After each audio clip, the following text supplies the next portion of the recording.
Good morning students. तो आपका फिर से स्वागत है 11th क्लास वालों का, सभी का स्वागत है बायोलॉजी क्लास में। तो किसी कुछ कारणवश मैं प्रीवियस डेज में वीडियोस नहीं बना पाया, इसलिए मैं क्षमा चाहता हूँ।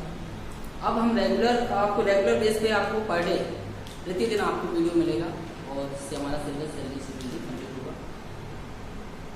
तो प्रीवियस क्लास में आपको प्रीवियस लेक्चर में जो आपको पढ़ाया जा रहा था कि वर्गीकरण की जो टर्मिनोलॉजी थी जीव जगत की, जो लिविंग वर्ल्ड जो पहला चैप्टर पढ़ा है, जो पहला यूनिट है हमारा, पहला यूनिट के तहत हम जो बहुत सारी टर्मिनोलॉजी पढ़ रहे थे।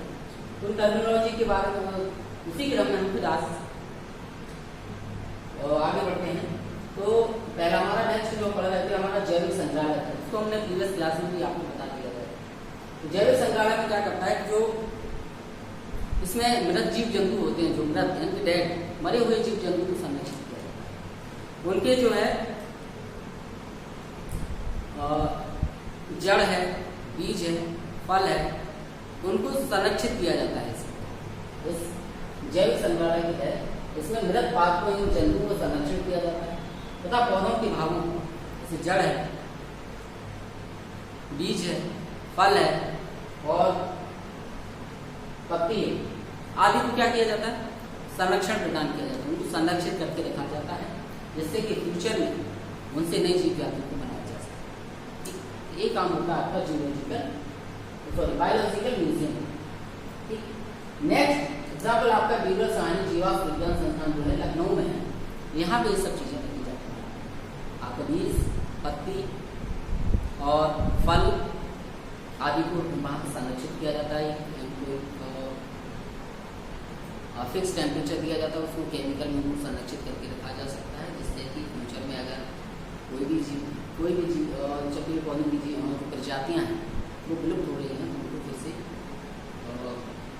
अनुकूल परिस्थिति यानी कि एडेप्टेबल कंडीशन देके, अच्छी कंडीशन देके, उनको अनुकूलित कंडीशन के बाद में बना के उनको फिर से उगाया जा सकता है और की नई जातियों की प्रजातियों को फिर से बनाया जा सकता है। नई जातियों नेक्स्ट वन है हमारा जूलॉजिकल पार्क यानी कि प्राणी पार्क। तो जूलॉजिकल पार्क में क्या होता है कि सामान्य जीवित प्राणी मनुष्य की देखरेख में रखे जाते हैं। जो भी जीवित प्राणी है उनको मनुष्य की देखरेख में रखा जाता है। विभिन्न जातियों के जंतु इन्हें सामान्य संरक्षित किया जाता है। जो विभिन्न जातियों के जीव जंतु उनको संरक्षित किया जाता है, यहाँ पे संरक्षण किया जाता है जिससे कि वो विलुप्त न हो जाए, उनको संरक्षित किया जाता है। बहुत ही रेयर केस की रेयर प्रजातियाँ होती हैं जो बहुत कम मात्रा में पाई जाती हैं, जो विलुप्त होने की कगार पे हैं, वो उन्हें जो है मनुष्य की देख में रखा जाता है, उनमें जो है प्रजनन कराया जाता है जिससे कि वो अपनी संख्या को बढ़ा सकें, अपनी पॉपुलेशन को बढ़ा सकें, जिससे कि वो विलुप्त ना हो जाए। क्योंकि पृथ्वी पर किसी भी जीव जंतु का विलुप्त होना बहुत ही नुकसानदायक है। अगर ऐसे ही धीरे धीरे सभी प्रजातियाँ नष्ट अगर विलुप्त हो जाएंगी तो बहुत संकट आ सकता है। इसमें क्या हो जाएगा, इन्वायरमेंटल जो इम्बैलेंस हो जाएगा, पर्यावरण क्या होगा, इम्बैलेंस हो जाएगा, जिससे बहुत सारी घटना हो जाती है। जो नेचुरल कैलामिटी आती है इसी कारण आती है कि बहुत सारे जो हम मानव है प्रकृति से क्या कर रहा है, खिलवाड़ कर रहा है, अपने तरीके से उसको मॉडिफाई करना चाहता है। बट क्या होता है कि प्रकृति अपनी चीज़ों को अपने आप को बनाए रखने के लिए सिर्फ नेचुरल कैलामिटी आ जाती हैं, प्राकृतिक जो आपदाएँ होती हैं इसी वजह से आती हैं कि मनुष्य जंगलों को जो है नष्ट कर रहा है, पेड़ पौधों को काट रहा है। बहुत सारी प्रजातियाँ जो दिन से विलुप्त होने की कगार पे हैं, विलुप्त हो ही गई हैं ऑलमोस्ट। जैसे आपकी जानवरों की बात करें तो चीता वगैरह हैं, चीता हैं, शेर हैं, ये सब विलुप्त होने की कगार पे हैं। डोडो एक पक्षी था, वो तो ऑलमोस्ट विलुप्त हो गया है। तो इन सबको ऐसे ही प्रजातियाँ जो विलुप्त होने की कगार पे हैं उनको संरक्षण प्रदान किया जाता है, उनको सुरक्षित किया जाता है, उनको प्रजनन एक अनुकूलित वातावरण दिया जाता है जिससे कि प्रजनन कर सकें, अपनी पॉपुलेशन को आगे बढ़ा सकें। वो एक विचार है कि अपनी पॉपुलेशन को बढ़ा सकें, विलुप्त ना हो जाए। ठीक है, तो वो काम जो है जूलॉजिकल पार्क में किया जाता है। जूलॉजिकल पार्क इसलिए बनाए गए हैं, ये सब चीज़ें विलुप्त हो रही जो प्रजातियाँ हैं उनको संरक्षण प्रदान किया जा सके। नेहरू चिड़ियाघर हैदराबाद में, वहाँ पर ऐसे जीव जंतु। ये हमारा चैप्टर ऑलमोस्ट डन हो गया, ऑलमोस्ट खत्म हो गया। अब हम नेक्स्ट चैप्टर पढ़ेंगे इसी क्रम में, इसी यूनिट का जीव लिविंग वर्ल्ड का नेक्स्ट जो चैप्टर पढ़ेंगे। तो इसको आगे बढ़ाते हैं और इसके जो नेक्स्ट इस यूनिट का नेक्स्ट चैप्टर उसको पढ़ा।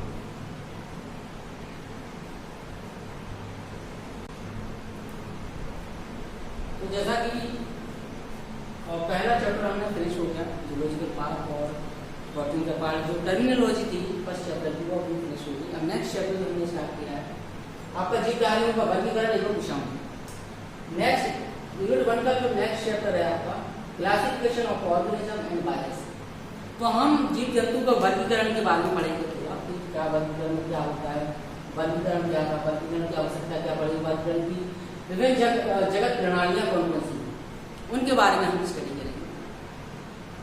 तो पहला चैप्टर में आपका जो है जो हेडिंग्स है आपकी क्लासिफिकेशन है। क्लासिफिकेशन क्या है, व्हाट इज क्लासिफिकेशन? क्लासिफिकेशन की परिभाषा है कि जीवों की सभी जातियों को उनके सम एवं विषम लक्षणों के आधार पर अलग अलग समूहों या वर्गों में रखना वर्गीकरण करना। तो जीव जातियों की जो प्रजातियां हैं, जनजातियां हैं, उनको सभी जातियों को उनके सम और विषम मतलब एक जैसे हों चाहे अलग अलग उनके लक्षणों के आधार पर, उनके स्पेसिफिक उनकी जो क्वालिटी है उनके आधार पर, विशेषताओं के आधार पर, उनके लक्षणों के आधार पर, उनके कैरेक्टर के आधार पर वर्गों यानी ग्रुप्स में रखना, समूहों में या वर्गों में रखना, ये क्या कहलाता है आपका वर्गीकरण कहलाता है। ये इसकी परिभाषा व्हाट इज क्लासिफिकेशन? क्लासिफिकेशन सजीवों की सभी जातियों को उनके सम एवं विषम लक्षणों के आधार पर अलग अलग समूहों या वर्गों में रखना ही वर्गीकरण कहलाता है। ठीक, अब आता है कि वर्गीकरण की आवश्यकता है, वर्गीकरण की जो है आवश्यकता क्यों पड़ी? वर्गीकरण हो गया, वर्गीकरण की आवश्यकता क्यों पड़ी? भाई सब जीव जातियां हैं, पेड़ पौधे जीव जंतु सभी थी, मगर इसकी आवश्यकता क्या पड़ी? तो इसके कुछ रीजन है जिनकी वजह से और जो नीड ऑफ क्लासिफिकेशन है उनकी आवश्यकता पड़ी, यानी कि अध्ययन की आवश्यकता पड़ी। अध्ययन की सुविधा के लिए वर्गीकरण आवश्यक है। अध्ययन के लिए किसी चीज को स्टडी करना, सपोज दैट आप किसी भी चाहे क्रूसिफेरी है, लेग्यूमिनेसी है, खुल के आप पेड़ पौधों की स्टडी कर रहे हैं, क्रूसिफेरी है, मालवेसी है, ठीक है, सोलेनेसी है, ग्रेमिनेसी है, इस कुल की जीव जंतु पेड़ पौधों का आप अध्ययन कर रहे हैं तो आपको उसी ग्रेमिनेसी के अंतर्गत आपको ग्रेमिनेसी कुल के ही सभी जीव जंतु एक ही जीव मतलब एक ही जाति के पेड़ पौधों का अध्ययन करेंगे। तो उसको अगर ग्रेमिनेसी को आपने डिवाइड कर लिया कि ग्रेमिनेसी का है, उसके कैरेक्टर मिलते जुलते होंगे, तो उसमें ग्रेमिनेसी वाले ही पेड़ पौधे मिलेंगे, पेड़ पौधों की जीव जातियां ही मिलेंगी और डिफरेंट नहीं मिलेंगे, उनके कैरेक्टर सेम होंगे, एक ही सब कुछ, उनका कुछ ना कुछ लक्षण जो है आपस में मिलते जुलते होंगे, तो उनको ग्रेमिनेसी में आपको वर्गीकृत करती है। जैसे आपका गेहूं है, मक्का है, बाजरा है, ज्वार है, ये सब ग्रेमिनेसी में आता है। जो खाद्यान्न है जितने सब ग्रेमिनेसी में आते हैं, चावल है, जितने भी खाद्यान्न जो खाने वाली चीजें हैं सभी ग्रेमिनेसी में आते हैं। ग्रेमिनेसी में गेहूं है, चावल है, मक्का है, ज्वार है, बाजरा है, ये सब चीजें आती हैं। और आपका लेग्यूमिनेसी में आपकी जितनी भी दलहनी फसलें आती हैं, जैसे आपका मटर हो गया, चना हो गया, मूंग हो गया, उड़द हो गया, अरहर हो गया, ये सब लेग्यूमिनेसी में आता है। ठीक है, सोलेनेसी में आपका वैगन आ गया, आलू आ गया और आपकी मिर्च आ गई, ये सब चीजें आपकी आती हैं आपकी सोलेनेसी। ठीक है, इस तरह से कैटेगराइज किया गया है कि सब जो उनके लक्षणों के आधार पर सबको कैटेगराइज से पढ़ने में क्या अध्ययन करने में आसानी हो। आप अगर ग्रेमिनेसी की बात करें तो आपके दिमाग में आ जाएगा कि ये सब चीजें ग्रेमिनेसी में आती है, उसको मिक्सअप नहीं होगा, ये डिफरेंट है, ये डिफरेंट है, अध्ययन करने में आसानी है। सेकेंड वन है नए पार्कों की खोज की। इससे क्या होता है कि जो अब जब वर्गीकृत हो जाएंगे सभी प्लांट हो चाहे एनिमल्स हो, सभी को वर्गीकरण हो गया, उसके अलावा कोई जब कोई चीज आपको दिखती है, नया पेड़ पौधा, नए पेड़ पौधे या नई जीव जंतु दिखता है तो उसको आप वर्गीकृत क्या होगा, नए पेड़ पौधे या जीव जंतु की खोज हो जाएगी, क्योंकि भाई वो वर्गीकृत नहीं है। अगर आपको कुछ नया मिला तो उसके कैरेक्टर के आधार पर उसको फिर वो नई चीज खोजी जाएगी, ये नई चीज है कुछ, क्योंकि ये पहले से वर्गीकृत नहीं, उसको क्लासिफिकेशन नहीं हुआ। तो नई खोजों जो नए पादप हैं उनकी खोज के लिए क्या है, वर्गीकरण बहुत आवश्यक है। नेक्स्ट वन है जैव विकास के क्रम के अध्ययन। तो जैव विकास का जो क्रम है, जैव विकास आपका होगा कि प्रारंभिक निम्न कोटि के जीव जंतुओं से अधिक विकसित उच्च कोटि के जीव जंतुओं का पाया जाना या उनका बढ़ना, ये क्या है, जैव क्रम है, जैव विकास है। प्राकृतिक निम्न कोटि के, जो निम्न कोटि के जीव जंतु हैं चाहे पेड़ पौधे, उनसे अधिक विकसित जीव जंतु धीरे धीरे बड़े डेवलपमेंट होता गया। ठीक है, तो उस तरह से जैव विकास होता है। तो जैव विकास के क्रम को अध्ययन करने में आसानी है, जिससे जैव विकास के क्रम में अध्ययन होता है। क्योंकि स्टार्टिंग में क्या होता है, आप क्या है, ए सेल्यूलर आए, एक कोशिकीय जीव जंतु आए, फिर सॉरी आप जिसमें कोई सेल नहीं थी, असेल्यूलर अकोशिकीय, जिनमें कोई सेल्यूलर सेल नहीं थी, वो जीव जंतु पेड़ पौधे आए। फिर आए आपके एक कोशिकीय यानी यूनिसेल्यूलर, एक कोशिकीय जीव जंतु आए। फिर उससे विकसित मल्टी सेल्यूलर आए, मोर देन वन सेल, जिनमें एक से अधिक कोशिकाएं पाई जाती हैं। तो ये जैव विकास है, ये प्राग जो यानी कि निम्न कोटि के जीव जंतु से अधिक उच्च कोटि के जीव जंतु को बनना है, वो क्या है, जैव विकास। जैव क्रम को अध्ययन करने में जो है सुविधा होती है। जातियों के ज्ञान के लिए जाति का ज्ञान होता है कि कौन सी जाति का कौन सा पेड़ पौधा है, कौन सी जाति का कौन सा जीव जंतु है, उसके अध्ययन करने में आसानी है।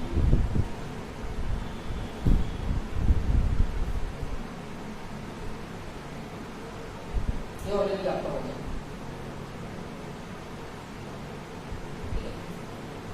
अब आता है गर्भियों के विभिन्न जगत प्रणालियां। इसकी बहुत सारी जगत प्रणालियां हैं।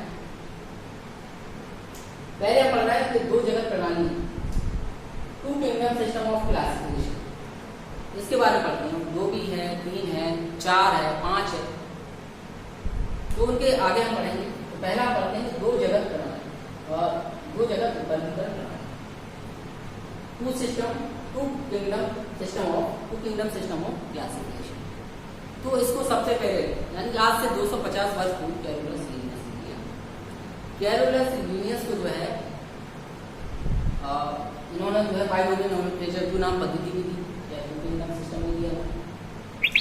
इसके तहत उन्होंने जो है आज से 250 वर्ष पूर्व उन्होंने बताया, वर्गीकरण किया इनकी जो जीव जगत है उनको 2 भागों में बांटा। इसमें एक है जंतु जगत, एक है पादप जगत, प्लांट किंगडम और एनिमल किंगडम। उन्होंने अपनी बुक सिस्टम में नेचुरली इसका अध्ययन किया, उसमें उसको वर्गीकृत किया। किस बेस पर, कुछ बेस है उनके, कुछ आधार है जिनके आधार पर उनको वर्गीकृत किया। निम्न लक्षणों के आधार, कुछ लक्षणों के आधार पर जीव जगत को पादप जगत को वर्गीकृत किया। पहला है आपका केवल पादपों की कोशिकाओं में सेल्यूलोज की कोशिका भित्ति का, मतलब कि जो पादप होते हैं उनकी जो कोशिका भित्ति, जो आउटर मोस्ट सेल होती है, आउटर मोस्ट सेल आपने देखा होगा,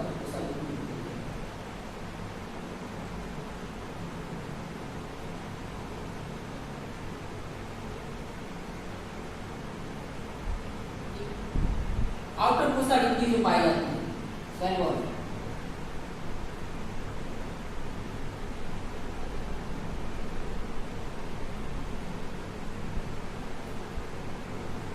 ये केवल किसमें पाई जाती है, पादपों में पाई जाती है। कोशिका भित्ति होती है किसकी बनी होती है, बनी होती है आपकी सेल्यूलोज।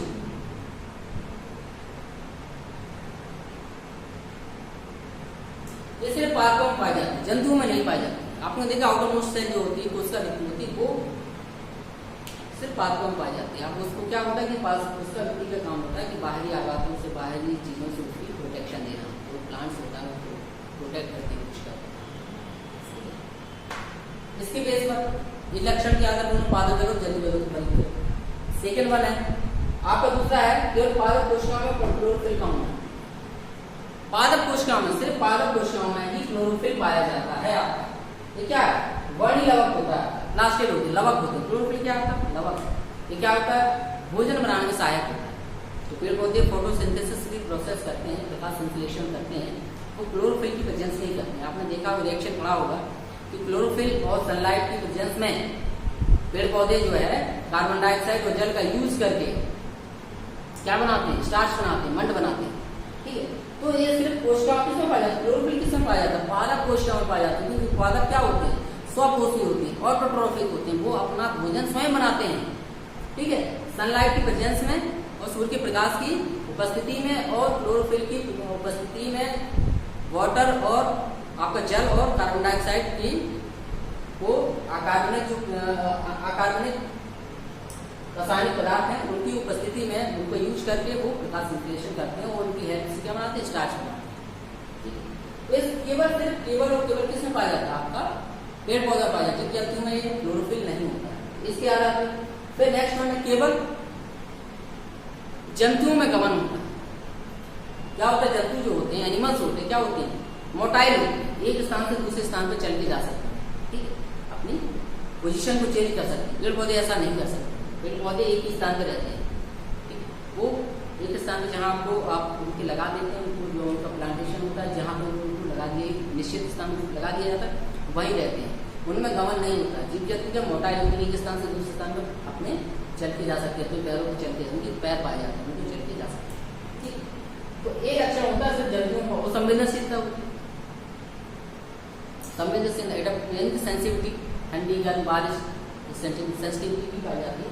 हालांकि ये तो पेड़ पौधों में भी होता है, सेंसिटिविटी होती है, संवेदनशीलता जो है पेड़ पौधों में पाई जाती है, ठंडी गर्म बारिश, छूना टचबिलिटी होती है, छुई का पेड़ होता है, उसको टच करने पर उसकी पत्तियां सुखड़ जाती हैं, ठीक है, ये चीजें।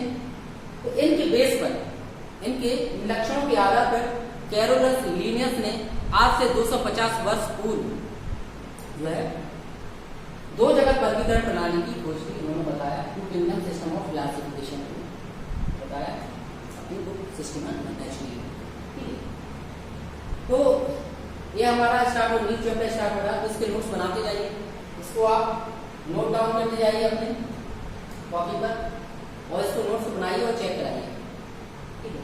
नेक्स्ट हम लेक्चर में इससे आगे बढ़ेंगे, तब तक के लिए आपको नोट्स वगैरह बनाते जाइए, खोज करके हर एक चीज को लिखते जाइए, नोट्स एकदम वेल डायग्राम बहुत बढ़िया से बनाते जाइए, जिससे आगे उसको पढ़ने में समझने में आसानी, आपको एग्जाम लाइन में बहुत हेल्पफुल होगा। नोट्स खुद के नोट्स प्रॉपर होना बहुत इंपॉर्टेंट है किसी भी स्टूडेंट के लिए। जो टॉपर्स होते हैं, टॉपर्स का खुद का अपना प्रॉपर नोट्स होता है, जिससे एग्जाम टाइम में क्योंकि खुद की लैंग्वेज समझने में बहुत आसानी होती है। आप दूसरों से नोट्स जेरॉक्स कराएंगे, फोटोस्टेट कराएंगे, वो बहुत ही टिपिकल होता है, क्योंकि वो उसकी लैंग्वेज वो अपने ही तरीके से लिखता है, उसको समझने में पढ़ने में बहुत मुश्किल होती है। तो अपना नोट्स खुद का बनाइए, जिससे एग्जाम टाइम में बहुत हेल्पफुल होता है, ठीक है। डायग्राम वगैरह बना दी, तो इसका नोट्स बनाइए आप लोग। नेक्स्ट लेक्चर में से हम आगे बढ़ेंगे, अब पढ़ेंगे इससे आगे 2 जगह है, 3 जगह वर्गीकरण प्रणाली, 4 जगह वर्गीकरण प्रणाली, 5 है, तो इस तरह सबके बारे में आगे नेक्स्ट पढ़ेंगे।